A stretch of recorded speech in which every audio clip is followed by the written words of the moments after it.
en fait, non, ce qui encore, non, je peux pas. Là, ça y est, bon, voilà. Non, ils m'ont dit, fais gaffe, ils dorment.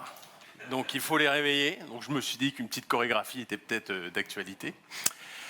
Mais on va quand même parler de numérique aujourd'hui. C'est quand même pour ça qu'on est venu. Et la question à laquelle je vais essayer de répondre, c'est est-ce qu'on peut faire de l'IA sans la loi de Moore? Bon, c'est une bonne question. Alors ça, c'est moi. Pareil, hein. On m'a dit 14 heures, vas-y mollo. Donc j'ai fait des gros pictos pour que vous arriviez à suivre, des trucs, des idées simples qui résument ma carrière. Donc comme disait Emmanuelin, j'ai commencé chez Netscape, travaillé 17 ans sur le projet Mozilla, une start-up française qui fait de l'open source, Cozy Cloud, Quant, Scaleway, où j'étais en charge de la sustainability, et maintenant donc depuis un an chez Octo. J'ai publié pas mal de choses. Standblog.org, hein, je fais partie peut-être un des derniers blogs qui tourne encore, qui a 22 ans cette année, des livres et maintenant des podcasts. Et puis je contribue à différentes institutions, le Conseil national du numérique, mais ça c'est terminé, la CNIL, le Comité national d'éthique du numérique, et j'ai mis une petite place à droite pour, on ne sait jamais s'il y en a des nouveaux qui se rajoutent. Donc, il était une fois, parce qu'il faut toujours raconter une histoire quand on fait une conférence, il était une fois la loi de Moore et Gordon Moore. Et ça commence avec un microprocesseur qui est le premier microprocesseur commercial de l'histoire de Intel et de l'humanité. Le Intel 4004, novembre 1971. Alors, je précise, avant, on pouvait acheter des microprocesseurs, mais c'était uniquement pour mettre dans des jets militaires. Donc forcément, ce n'était pas ouvert à tout le monde. Ils étaient classés top secret, mais celui-là, le 4004, c'est le premier qui a vraiment commencé la révolution du numérique. Et donc, à ce titre-là, il est incroyable. Et il est aussi incroyablement ridicule par ses performances. Comme on le voit dans le tableau à droite, quand on le compare à un processeur toujours Intel, i7 de 2020, eh bien, il travaille sur des mots de 4 bits. Autrement dit, quand il a un caractère à déplacer en mémoire, c'est trop gros pour lui, il faut qu'il le coupe en deux. Il déplace la première moitié, ensuite il revient et il déplace la deuxième moitié, et voilà, ça y est, avec ça, il a déplacé un caractère en entier. Un caractère. Alors qu'aujourd'hui, un Intel i7, c'est des mots de 64 bits, donc 16 fois plus. Il y a une horloge dans les microprocesseurs, c'est une horloge qui tourne en mégahertz ou en gigahertz, eh bien elle tournait à 0,74 mégahertz, alors qu'un processeur moderne, c'est autour des 4 gigahertz, donc 5000 fois plus. Et puis enfin, il y avait un cœur, alors que maintenant, dans un processeur moderne, eh bien, c'est multicœur, hein, ici 10. Donc vous voyez, à tout point de vue, cette chose-là, qui a commencé une révolution, était totalement insignifiante. Et ça, c'est Gordon Moore, mort l'année dernière, à peu près il y a un an, ce mois-ci, pardon. Et Gordon Moore, cofondateur d'Intel, quand il est mort, était quand même 96e fortune mondiale. Donc comme quoi, faire des microprocesseurs, ça peut rapporter. Et à droite, vous avez donc une représentation du nombre de transistors qu'il y a dans les processeurs au fil des années. Donc tout en bas à gauche, le Intel 4004, et puis tout en haut à droite, des processeurs modernes. Il faut faire attention parce que sur la gauche, l'échelle des ordonnées, eh bien, elle n'est pas linéaire, elle est exponentielle. Hein, puisqu'on passe en bas de 2300 transistors à tout en haut 50 milliards de transistors. Donc, à peu près 22 millions de fois plus. Et ce, en une cinquantaine d'années. Donc, en fait, on a des processeurs qui sont 22, 30 millions de fois plus puissants aujourd'hui qu'il y a 50 ans. Gardez ça en tête, 30 millions de fois plus puissants. Et Gordon Moore, donc lui, il avait prédit ça. Gordon, il a observé ce qu'ils avaient réussi à faire. Il disait là, on est bien parti pour, en gros, doubler la puissance des processeurs. Le nombre de transistors dans chaque transistor, on le double tous les 2 ans. Et en fait, c'était une prédiction autoréalisatrice. C'est-à-dire qu'en fait, il a dit, pour l'instant, on arrive à le faire. Je pense que si on arrive à lever suffisamment d'argent pour faire de la recherche, du développement et aussi fabriquer des usines qui permettent ça, on va pouvoir continuer. Et effectivement, pendant à peu près 50 ans, tous les 2 ans, le matériel évoluait et doublait de puissance tous les 2 ans. Et c'est comme ça qu'on est donc passé de 2300 transistors à 50 milliards. Donc des machines infiniment plus puissantes. Et c'est ce qui a fait toute la révolution du numérique, depuis ce tout petit Intel 4004 jusqu'au fait que maintenant on a à peu près tous des ordinateurs infiniment plus puissants dans nos poches ou dans nos sacs à main. Il y a quand même des sous-jacents dans la loi de Moore, des choses qui sont très importantes et qu'on ne dit pas, mais parce que c'est pas vraiment dans le mythe, mais ils sont absolument essentiels. Le premier, c'est que, évidemment, si vous multipliez par 22 millions le nombre de transistors, il faut que le prix de chaque transistor baisse à chaque génération. Ben oui, parce que sinon, ça ferait des processeurs qui valent littéralement des centaines de millions de pièces. Donc c'est pas possible. Donc il faut que chaque génération amène une baisse dans le prix du transistor. Il faut aussi que la consommation électrique de chaque transistor baisse. Ah oui, parce que sinon, vous auriez besoin d'une centrale nucléaire derrière chaque microprocesseur. Et puis il y a autre chose, c'est que la fréquence d'horloge, on l'a vu, elle augmente au fil du temps, et le nombre de cœurs augmente. Alors ça, c'est un autre monsieur, il s'appelait Niklaus Wirth. Alors lui, il n'est pas américain, il est suisse-allemand, et il fait un petit peu la tête parce qu'il n'est pas content de l'état de l'industrie informatique. Parce que lui, son constat, sa loi qu'il a édictée, à peu près une vingtaine d'années après celle de Gordon Moore, lui dit, en fait, le logiciel, il ralentit aussi vite que le matériel accélère. Donc, en fait, on a toujours des machines de plus en plus puissantes, mais dessus, on met des logiciels de moins en moins optimisés qui consomment toute la ressource. Alors, ça paraît risible comme ça, mais en fait, je vais vous montrer, c'est vrai, c'est tristement vrai. Déjà, par exemple, la taille moyenne d'une page web a été multipliée par 150 en 25 ans. Est-ce que les pages web d'aujourd'hui sont 150 fois mieux que celles d'il y a 25 ans? Je ne suis pas sûr. Elles sont mieux. Il y a des vidéos qui se lancent, il y a du JavaScript. Vous savez qu'il y a à peu près 55 mégaoctets de JavaScript dans la page d'accueil de LinkedIn. Pour afficher un CV, ça fait beaucoup quand même, non? Et il y a d'autres exemples. Par exemple, pour afficher un caractère sur un écran, il y a des gens qui ont pris des caméras haute fréquence pour filmer ça. Et ils ont filmé un Lenovo X1 Carbone, qui était le haut de gamme d'il y a quelques années. Ils se sont rendus compte que c'était 5 fois plus lent qu'un Apple II des années 80.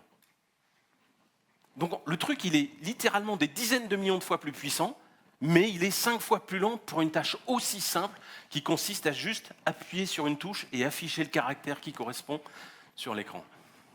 Et enfin, si on regarde la configuration nécessaire pour faire tourner Office et Windows, en 20 ans, il faut 171 fois plus de mémoire. Est-ce que Word est 171 fois mieux en 2020 qu'en 2000? Pas sûr. Alors, correcteur orthographique, top. Correcteur grammatical, génial. On peut mettre des emojis, super. Mais 171 fois plus de mémoire, sérieux? C'est n'importe quoi. Parce que vos documents Word, ils ne sont pas 171 fois mieux. Enfin, en tout cas, les miens ne le sont pas. Je ne saurais pas vous dire. Alors, en fait, la loi de Moore, elle a un aspect pervers parce qu'elle fait qu'on n'optimise pas les logiciels. Vous savez, il se dit que les ingénieurs logiciels, eh bien, ils sont bien payés, trop bien payés, donc coûtent très cher. On sait bien que ce n'est pas tout à fait vrai, mais on va laisser cette information se propager, tant pis. Pourquoi? Alors, donc, s'il coûte cher, eh ben, on a un souci, c'est que quand on lui donne une tâche à faire, il faut vite lui donner autre chose à faire ensuite pour amortir. Alors, on pourrait lui dire, bon, écoute, Bob, ton logiciel, là, ton algorithme que tu viens de coder, il est bien. Maintenant, tu vas le re-regarder, tu vas revisiter le truc et tu vas essayer de l'optimiser. Tu vas essayer de faire mieux. Tu vas essayer de faire la même chose, le même résultat, avec moins de temps, moins de ressources informatiques utilisées. Il pourrait le faire, on lui demande de temps en temps. Mais la vérité, c'est que comme dans 2 ans, il y aura une nouvelle version du matériel qui va sortir, qui sera 2 fois plus rapide, si Bob il travaille 2 fois plus pour avoir un gain de 20% de performance, ça ne vaut pas le coup. Donc, Bob, on va lui dire plutôt, tu sais quoi, maintenant que tu as écrit ce logiciel pas optimisé, tu vas passer à autre chose, tu vas rajouter une nouvelle fonctionnalité. Comme ça, le logiciel sera plus désirable. Et donc, mes clients vont vouloir l'acheter. Et puis, il faut que je le fasse, parce que sinon, mes concurrents vont le faire, et eux, ils vont avoir des logiciels plus désirables. Résultat des courses, Bob, il n'optimise jamais son code.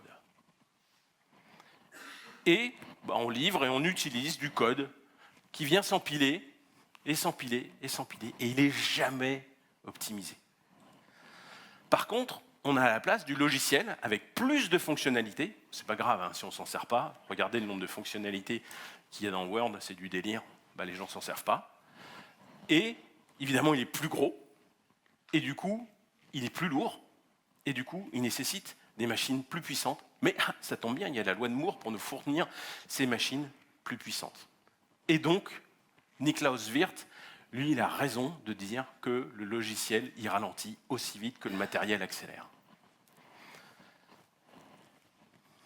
Et donc, on se retrouve à dire, mon ordinateur, ou mon smartphone, ou mon serveur, il est devenu trop lent, il faut que je le change. Alors, on va arrêter tout de suite le délire. Ces machines ne ralentissent pas avec le temps. Il y a des exceptions, Apple a fait une connerie, à un moment, il ralentissait. Non, mais globalement, c'est faux. Votre machine, elle tourne toujours à la même vitesse.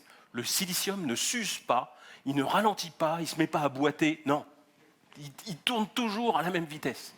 C'est juste que dessus, on met des logiciels de plus en plus gros et de moins en moins optimisés.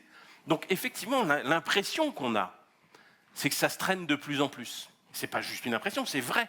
Mais ça se traîne de plus en plus parce que sur un matériel au spec défini, on met des choses, du logiciel de plus en plus gros, de plus en plus lent dessus.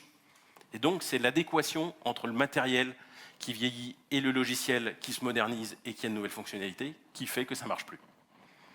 Et du coup, qu'est-ce qu'on fait ? On prend les smartphones et on les jette. Il y a quelques années, on les jetait tous les 18 mois. Puis ça a un petit peu ralenti. Maintenant, on les jette plus que tous les 2 ans. Tous les 2 ans et demi, parfois tous les 3 ans, en moyenne.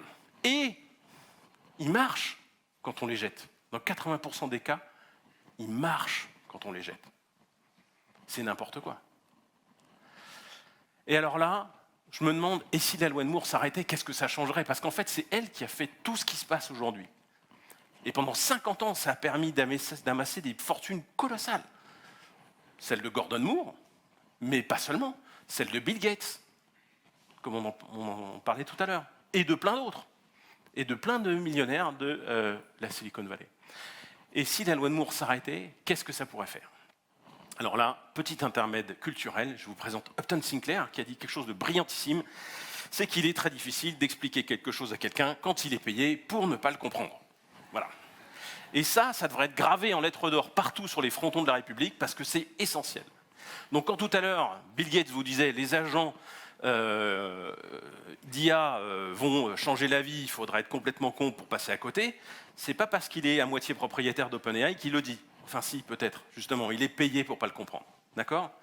Puis il faut quand même pas oublier que Bill Gates, il a dit à un moment que 640K était suffisant pour tout le monde, et là, il s'est vraiment fourré le doigt dans l'œil jusqu'au coude. Alors, justement, fin d'intermède culturel. Deuxième intermède culturel, je vous présente un livre qui s'appelle « Un psaume pour les recyclés sauvages », écrit par Becky Chambers.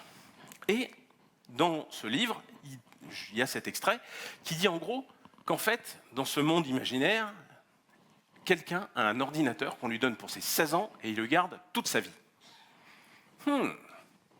Ça, c'est nouveau. En tout cas, ce n'est pas sur cette planète que ça se passe. Hein. C'est encore jamais arrivé. Et c'est dommage parce que ça, justement, si la loi de Moore s'arrêtait, on pourrait inventer un monde comme ça. Et donc, on arrêterait de jeter du matériel qui marche encore. Et on s'en servirait toute la vie. Et c'est important, pourquoi ? Parce qu'en fait, voilà les impacts du numérique en France. Qu'est-ce qui fait de l'impact négatif, j'entends, du numérique ? Ce n'est pas la phase d'utilisation du matériel, puisqu'en fait, on utilise ce matériel alimenté avec de l'électricité qui, en France, est largement décarboné.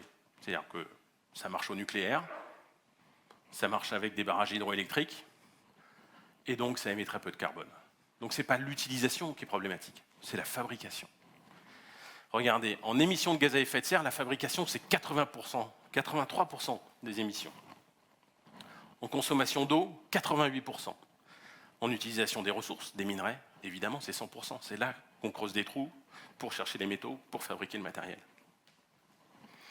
Donc souvenez-vous bien qu'en fait, le problème, ce n'est pas l'utilisation, c'est la fabrication du matériel. Imaginez si on arrivait à ne plus fabriquer de matériel, eh ben on diviserait en gros par 5 ou 6 l'impact écologique du numérique. Vous imaginez ça? On divise par 5 ou 6 l'impact écologique du numérique. Alors qu'est-ce qu'on attend pour le faire? Bah déjà, on attend que le changement climatique est venu percuter nos certitudes. Ça fait 50 ans que la loi de Moore existe. Ça veut dire qu'il n'y a pas un informaticien qui travaille encore aujourd'hui qui a connu une période sans la loi de Moore. Même moi, j'ai commencé à 14 ans, j'en ai 57, il y a toujours eu la loi de Moore. Donc c'est vraiment une façon complètement différente de penser. Et puis j'ai vu ce qui se passe. J'ai vu les inondations, j'ai vu la sécheresse, j'ai vu les feux. Ça ne peut pas durer. Alors celui-là, je vous le laisse digérer. Petit verre d'eau pour le suspense. Donc on sait depuis, là, ici, premier rapport du GIEC, 1990, on est certain qu'on a un problème avec les gaz à effet de serre et qu'il faut les réduire. Qu'est-ce qu'on a fait? Est-ce qu'on les a réduits depuis là? Pas tellement. Voire pas du tout. En fait, si vous regardez, c'est même comme la loi de Moore, c'est exponentiel. On n'a fait qu'accélérer alors qu'il faut réduire. Après, on a fait les Nations Unies sur le climat, là c'est Kyoto, là c'est Copenhague, et là c'est l'accord de Paris.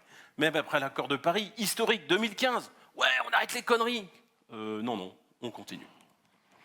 Pendant ce temps-là, alors ça c'est le CO2 dans l'atmosphère, hein, la courbe, et pendant ce temps-là, la température, hein, alors vous savez, c'est comme dans les toilettes. Hein. Quand c'est bleu, c'est froid, et quand c'est rouge, c'est chaud. C'est pas bon signe quand c'est chaud. Hein. Donc voilà, on sait, depuis 90, on sait donc, depuis 22 ans, en fait on le sait depuis avant, hein, chez Total et chez Esso, ils le savent depuis très très longtemps, que les gaz à effet de serre, c'est pas bon pour la planète, parce que ça réchauffe. Ils le savent, ils le disent pas, ils disent le contraire. Alors, maintenant on va parler scénario de réchauffement climatique. Donc ça, en gros, là, la petite courbe noire que vous voyez ici, c'est la courbe de tout à l'heure, du slide d'avant. C'est les gaz à effet de serre dans l'atmosphère. Bon, ça monte. Et là, c'est là où on est aujourd'hui. Et il y a plusieurs scénarios. Premier scénario, c'est on ne fait rien, on considère que le problème n'existe pas, on ne met pas en place de politique, on fait tout comme avant, et ça nous amène où? Ça nous amène ici, réchauffement de 4 à 5 degrés. Dieu merci, c'est pas là qu'on est. Alors pourquoi c'est en forme de triangle comme ça? C'est parce qu'il y a un cône d'incertitude. On ne sait pas si on est un peu comme ça ou si on monte comme ça. En gros, c'est quelque part entre les deux. Et évidemment, plus c'est dans le futur, on voit qu'en 2100, on est entre 4 et 5 degrés de réchauffement. C'est une catastrophe absolue. Pour vous donner un rappel, hein, l'accord de Paris, il vise à augmenter de 1,5 degré, qui est le maximum qu'on peut faire avant que ça parte en vrille. Donc 4 degrés, c'est monstrueux. C'est pas je monte la clim pour oublier qu'il y a un problème. Non, c'est des milliards de gens qui sont déplacés et qui migrent parce que leur coin il est devenu inhabitable. Alors, aujourd'hui, on est là, on est parti pour 2,5 à 3 degrés, tel que ça se passe, si jamais on ne détricote pas les engagements sur lesquels on est parti. C'est pas gagné. Hein. Enfin, je ne sais pas si vous avez suivi les histoires de glyphosate. Bon. Si on s'engage à faire dans le futur ce qu'on a dit qu'on ferait, on n'est plus qu'à 2 degrés, ce qui est encore trop, parce qu'il faudrait être ici. Donc, on n'a pas les fesses sorties des ronces. Je n'ai pas dit de gros mots. Voilà. Alors, mais ce n'est pas le seul problème. On a aussi un problème de biodiversité. La biodiversité s'effondre. Et ça, ce n'est pas une projection dans le futur, ça, c'est le passé. On voit qu'aujourd'hui, des gens, ils comptent les vertébrés depuis 1970. Il y a 32 000 populations de 5 000 espèces de vertébrés. Ils les comptent. Eh bien, ça s'effondre. Avec une constance absolument incroyable. Donc on a perdu, en fait, 68%. Attendez, je vous dis une bêtise. 58% de ces vertébrés. Alors pourquoi c'est un problème? Parce qu'en fait, si vous voulez, si la biodiversité s'effondre, on a un problème, parce que la biodiversité, c'est ce qui va nous permettre d'avoir de l'eau propre, de l'air sain, de la nourriture, etc. En fait, l'humain, il est dépendant de la biodiversité qui l'entoure pour lui fournir des services pour avoir juste un environnement qui est vivable. Donc là, on a un vrai souci qui est même, je dirais, plus important que le changement climatique. Mais celui-là, on n'en parle pas beaucoup, parce qu'il n'y a pas de GIEC. En fait, il y a un machin qui s'appelle, je ne me souviens même plus d'ailleurs, qui fait l'équivalent, mais qui n'a pas la couverture médiatique du GIEC par rapport au climat. Alors, quel rapport avec le numérique, vous me direz? Parce que, en fait, pour fabriquer du matériel, on a besoin de métaux. Et ça, c'est une vue d'artiste d'une des plus grandes mines de cuivre à Palabora. Et ça, ça n'existe pas vraiment. C'est un rendu informatique, mais c'est la quantité de cuivre qu'on a extrait de ce trou énorme. D'accord? Le machin, il fait plus de 700 mètres de profondeur. Et on creuse et on sort des camions et des camions de sable, de terre qu'on va traiter avec de l'acide sulfurique pour produire juste ce petit morceau de cuivre qu'on retrouve ici sur une vue. Voilà. Donc en gros, ça fait, cette surface-là, elle fait 12 km sur 8. Là, ce que vous voyez, c'est un lac d'acide. Ça, c'est un autre lac d'acide. Ça, c'est le trou. Et puis partout autour, vous avez des tas de sable, des tas de terre dont on a retiré le cuivre. Et évidemment, ça pollue énormément ces trucs-là, et ça tue toute la biodiversité qui est autour. Et alors évidemment, il y a le cobalt aussi. Ça, c'est une mine artisanale au Congo. Alors on fait travailler des enfants. Ouais, pas glorieux. Et puis après, il y a le recyclage. Ça, c'est la plus grande décharge à ciel ouvert de déchets électroniques. J'arrive jamais à dire le nom. Agbogloshi, au Ghana. Donc ils prennent des trucs, ils les brûlent pour essayer de récupérer le métal qui est dedans. Je vous laisse imaginer l'ambiance et la pollution qui sort de tout ça. Alors, on va quand même passer du côté de l'optimisation et des solutions. Là, je vous ai parlé de tout ça parce que le constat, c'est la réalité, c'est aujourd'hui. Maintenant, il faut qu'on essaye de trouver pourquoi et comment on va changer de trajectoire. Eh bien, il y a quand même une lueur d'espoir magnifique qui s'appelle l'optimisation. Puisqu'on n'a pas optimisé, à cause de la loi de Moore, on n'a pas optimisé les logiciels qu'on fait depuis 50 ans. Mais on pourrait les optimiser aujourd'hui ou pas? La réponse est oui. Et en fait, ça va marcher mieux que ce qu'on pourrait croire. Je vais vous donner 3 exemples. Le premier exemple, ça c'est un copain qui s'appelle Pierre Bessac, qui a cofondé Gandhi.net, pour ceux à qui ça rappelle quelque chose. C'était une boîte qui était cool il y a quelques années. Pierre, lui, il fait du code en Python, et puis il se trouve que ce code qui tourne en 6 heures, c'est quand même un petit peu long. Et il décide de l'optimiser. Alors, il va utiliser un profiler, il va regarder là où son ordinateur passe beaucoup de temps à travailler, etc.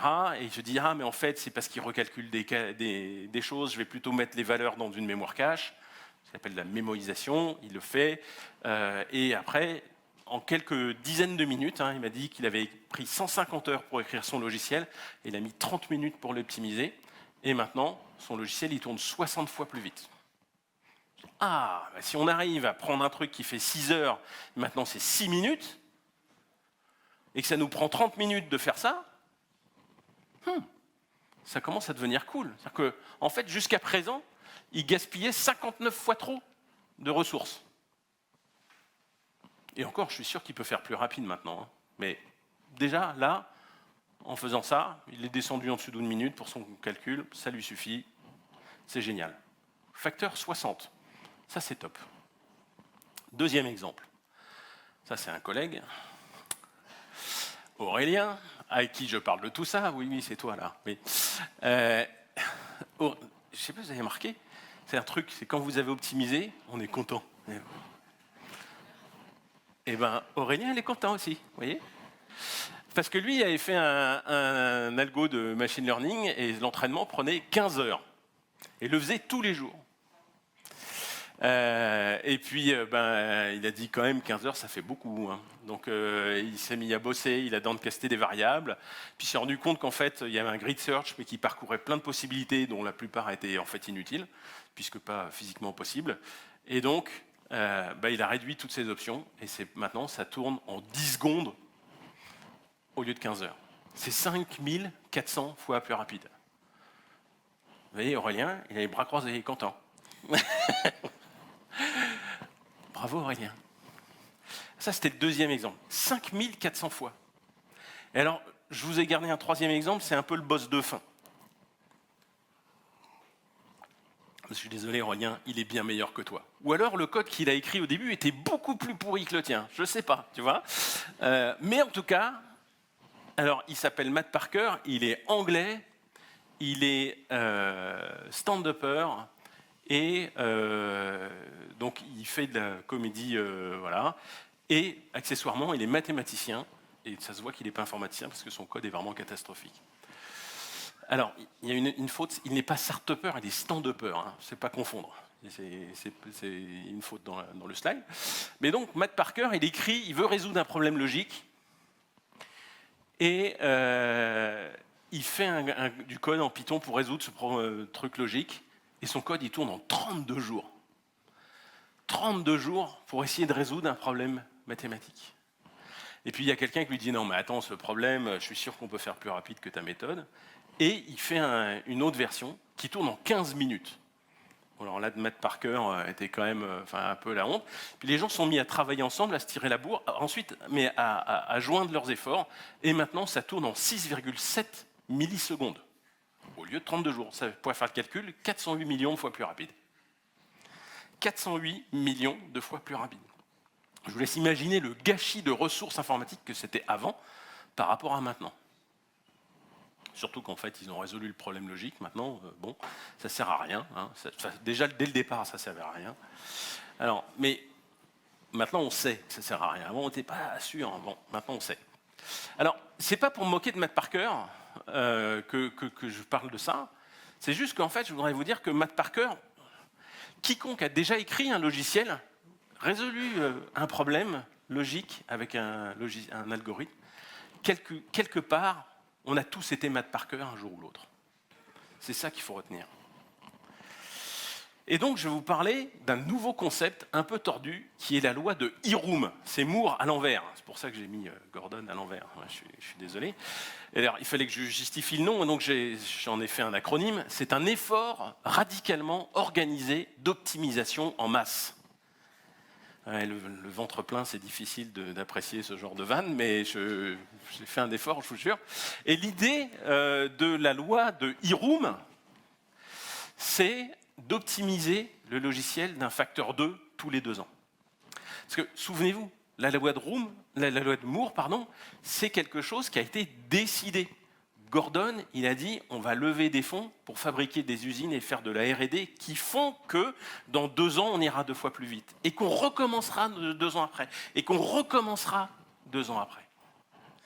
Ben moi, ce que je dis, c'est qu'il faut décider, comme la loi de Moore, il faut décider d'optimiser le code d'un facteur 2 tous les 2 ans. Alors ça tombe bien parce qu'en fait, on a 50 ans de code pas optimisé. Donc là-dedans, on va pouvoir trouver que du bonheur à optimiser. Et il faut évidemment des méthodes pour trouver là où ça vaut le coup d'optimiser et là où ça ne vaut pas le coup d'optimiser, parce que si c'est pour gratter 5%, ou 10 ou 30%, ça ne vaut pas le coup. Par contre, si c'est pour optimiser d'un facteur 10, 50, 5000, 50 000, 500 000, 5 millions? Là, ça commence à valoir le coup. Parce que là, on fait de grosses économies de ressources informatiques. Et ça veut dire quoi? Ça veut dire qu'on n'a plus besoin d'acheter du nouveau matériel, parce que ça libère de la ressource. Et avec cette ressource qu'on libère, eh ben, on peut inventer des nouveaux usages. On peut innover. Et là, tout d'un coup, vous avez un triple bénéfice. Premièrement, en fabriquant plus de matériel, vous venez de diviser par 5 ou 6 l'empreinte du numérique dans votre périmètre. Vous êtes écolo. Ce qu'il faut être. Et je ne parle pas du parti politique, je parle du fait qu'on est assis sur une branche qu'on est en train de scier. Donc c'est ça le vrai problème. Donc vous arrêtez de scier la branche. Bien. Deuxièmement, vous faites du travail de qualité. Parce que, objectivement, j'espère qu'il n'y a personne d'octo dans la salle, mais ça fait 50 ans que l'industrie du numérique fait de la merde. Et là, on va arrêter. Et on va pouvoir se regarder dans le miroir. Et, troisième bonus, on va continuer d'innover. C'est la raison principale pour laquelle, j'imagine, la plupart d'entre vous sont venus dans cette industrie. Parce qu'on fait des trucs cool. Et on va continuer à faire des trucs cool. En se regardant dans le miroir et en étant écolo. Parce que, rappel, l'impact, c'est au moment de la fabrication du matériel. Il se trouve que depuis le temps que je travaille sur ces problématiques d'optimisation, il y a un truc qui me vient, c'est qu'on optimise et on innove sur l'optimisation que sous la contrainte, que quand on a le couteau sous la gorge. Sinon, mécanisme que je décrivais tout à l'heure, ça ne sert à rien, dans 2 ans, il y aura du matos de dingue qui va rouler 2 fois plus vite. Donc, on innove, on optimise que quand le matériel n'évolue pas. Genre, par exemple, j'envoie quelque chose dans l'espace et dans 2 ans, je ne peux pas envoyer un technicien changer le CPU. Je sais que ce n'est pas possible. Donc, je me débrouille pour que ça soit optimisé à mort. Ou bien, j'ai des batchs qui doivent tourner tous les jours et je commence à approcher du moment où ils vont durer plus qu'une journée. Et alors là, oui, je ne peux pas, c'est plus possible. Donc il va falloir que j'optimise pour que ces batchs reviennent à une taille et un temps normal. Alors on a une contrainte qui pourrait nous pousser à optimiser, qui est une contrainte morale, c'est que les limites planétaires, la protection de l'avenir de l'être humain, nous obligent à ça. Ça nous oblige à ça. Et nous, on est un peu comme ça, voilà. Et généralement, on clique à gauche. Enfin, l'actionnaire clique à gauche. Vous voyez ? Il pourrait sauver la planète ou gagner plus de blé. Ouais, mais là, il y a quand même un trimestre à faire, donc on va cliquer à gauche. Ça, c'est ce qu'on a toujours fait jusqu'à présent. Donc, qu'est-ce qui fait qu'on se sentirait obligé de faire de la loi d'Iroum ? J'ai une très bonne nouvelle en ce sens, c'est que la loi de Moore, elle est presque morte. Donc là, on la tient, notre contrainte. Là, on est obligé, la loi de Moore s'arrête, presque. Elle s'arrête, et donc, on ne va pas pouvoir continuer comme avant. Alors, souvenez-vous, tout à l'heure, ça c'est la loi de Moore, on voit qu'elle commence, on devine qu'elle commence à se tasser là, en haut à droite. Et souvenez-vous des sous-jacents, le prix et la consommation électrique qui doivent baisser à toute vitesse pour qu'on puisse faire des microprocesseurs qui ne valent pas le prix d'une carte Nvidia. Voilà. Justement, en fait, vous voyez, depuis à peu près là, 2003, et encore plus depuis 2015, la puissance des CPU n'augmente plus. On met encore plus de transistors, la loi de Moore continue d'exister, on met plus de transistors, mais le problème du CPU, il est résolu, c'est fini. Rajouter du transistor ne fait pas que les processeurs vont plus vite. Je vais vous raconter une petite anecdote. L'autre jour, j'avais un ordinateur en trop à la maison, parce qu'on a changé le matériel, du coup, je me retrouve avec une machine, et je propose à ma mère qui utilise mon vieux MacBook, mon vieux MacBook Air, je dis, est-ce que tu voudrais que je te file mon vieux MacBook Pro ? Il me dit, non, il marche très bien, ton MacBook Air. Tu sais, pour ce que j'en fais, moi, je vais sur Internet, je fais des lettres avec Word. J'ai pas vraiment besoin, il marche bien. Hein. Bon, je dirais quand même, il est là, il est mieux. Alors je suis allé voir son MacBook Air, il date de 2012. Et il marche encore très très bien. Parce que la loi de Moore s'est arrêtée. Et à la place, je lui mets un MacBook Pro de 2016 qui est un petit peu plus rapide, qui a un écran Retina, donc ça fait beaucoup de pixels à bouger, mais en gros, il tourne à la même vitesse. 2016. Donc en fait, sa première machine, elle a 12 ans, et l'autre, par laquelle la nouvelle, n'en a que 8. Mais la loi de Moore s'étant arrêtée, en fait, le matériel continue de fonctionner. Et ça se voit très bien, ça ralentit pour être quasiment minime. Il y a quand même une augmentation, 3,5% d'augmentation de puissance par an, c'est-à-dire qu'en fait, c'est négligeable. La loi de Moore s'est bel et bien arrêtée sur les CPU. On a réglé, on est allé aussi loin que possible dans la fabrication des CPU. On ne peut pas aller, on ne peut pas faire mieux sur des processeurs. Et d'ailleurs, c'est un petit peu gênant parce que quand vous appelez Pat Gelsinger et que vous êtes le CEO de Intel, avouez que la loi de Moore est morte, c'est pas bon pour le cours de bourse. Alors on dit, elle n'est pas morte, elle a un petit peu ralenti, mais c'est rien. Ouais. C'est marrant parce que sa concurrente et néanmoins collègue, Lisa Su, la CEO de AMD, donc principale concurrente, fait exactement la même chose à quelques mois d'intervalle. Non, elle n'est pas morte, un petit peu mal à la jambe, c'est rien, elle continue. Bon, ils ont tout l'air de très embarrassés parce que la vérité, c'est que le CPU, ça ne va pas aller plus loin. La fréquence d'horloge dont je vous parlais, pareil, elle plafonne depuis 2003. Ça augmente plus. Ah ben ils sont dans la merde. Hein. Et alors là, par contre, c'est grave. C'est que le prix du transistor, il a arrêté de baisser ici. Avant, il baissait de 30%. C'est essentiel que le prix baisse si vous en mettez de plus en plus, si vous en mettez 2 fois plus tous les 2 ans. Pourquoi est-ce que vous croyez que ça devient de plus en plus cher, les composants ? Eh bien, c'est parce que le prix du transistor n'augmente pas, mais qu'on en met de plus en plus. Et les GPU dans tout ça. C'est là l'embrouille. Parce qu'eux, ils continuent de suivre la loi de Moore. Parce que les GPU, on arrive à mettre... C'est des cœurs qui sont beaucoup plus simples, ils font des choses beaucoup moins compliquées que les CPU. Et donc l'astuce, pour l'instant, consiste à multiplier les cœurs dans les processeurs graphiques.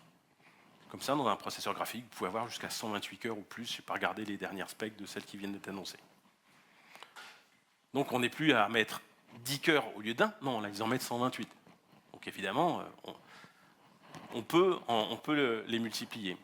Donc, ils arrivent à passer dans le trou de souris de la loi de Moore et qui fait que c'est pas complètement mort. Mais il y a un gros souci, c'est que la consommation électrique de chaque transistor ne baisse plus. Donc c'est pour ça qu'elle consomme de plus en plus d'électricité. Et ça, c'est vraiment gênant. Et si on veut sauver la planète, si on veut arrêter de bouffer de l'énergie, ben, il va juste faut essayer de ne pas trop bouffer de GPU. Deuxième chose, comme le prix du transistor, le prix unitaire du transistor baisse moins vite, eh bien évidemment, les tarifs montent. On gagne toujours en puissance, mais les tarifs ne baissent plus comme avant. Donc en fait, faire de l'IA, ça va être comparativement de plus en plus cher. Bon alors du coup, maintenant, qu'est-ce qu'on fait ? Qu'est-ce qu'on fait ? Eh bien, on va déjà, sur l'existant, on va continuer comme avant. On va continuer. Alors, je vous explique un peu mon graphe. Hein, la performance du code en abscisse. Hein, ça, c'est un débutant, un dev débutant. Et alors, au début, son code, il est ni lisible, ni maintenable. Normal, hein, c'est un débutant. Hein. Il ne faut pas lui en vouloir. Ce qu'on va faire, on va le faire monter en compétences. On va le faire devenir senior. Et avec le temps, il va devenir plus smart, il va faire du meilleur code. plus lisible, et plus performant, et plus maintenable. Et ça, c'est cool. Il faut continuer à faire monter en compétence les gens. C'est l'approche du craft, les gens qui sont des compétents et qu'on fait monter en puissance, et qui sont des bons, c'est des artisans du logiciel. Ça, il faut continuer à le faire. Et quand il est devenu dev senior, qu'est-ce qu'on fait? Ben en fait, on va faire de l'e-room.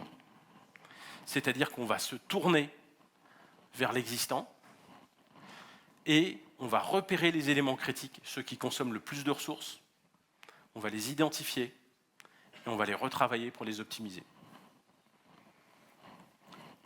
Attention, on ne va pas forcément aller à fond, parce qu'il y a un inconvénient, il faut être lucide sur le sujet. Si on optimise à mort, eh ben en fait, on rend le code plus complexe et donc plus difficile à maintenir. Donc ce qu'il faut, c'est jauger de à quel point on avance dans la performance sans dégrader la lisibilité et la maintenabilité du code.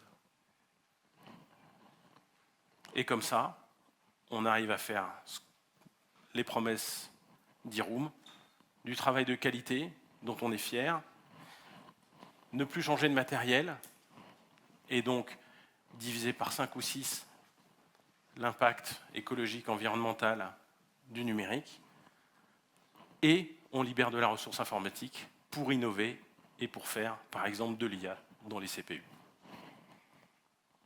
Voilà, c'est ce que je viens de vous dire là. Merci Gordon d'être resté patient avec la tête en bas jusqu'au bout. Voilà, j'ai terminé. Merci.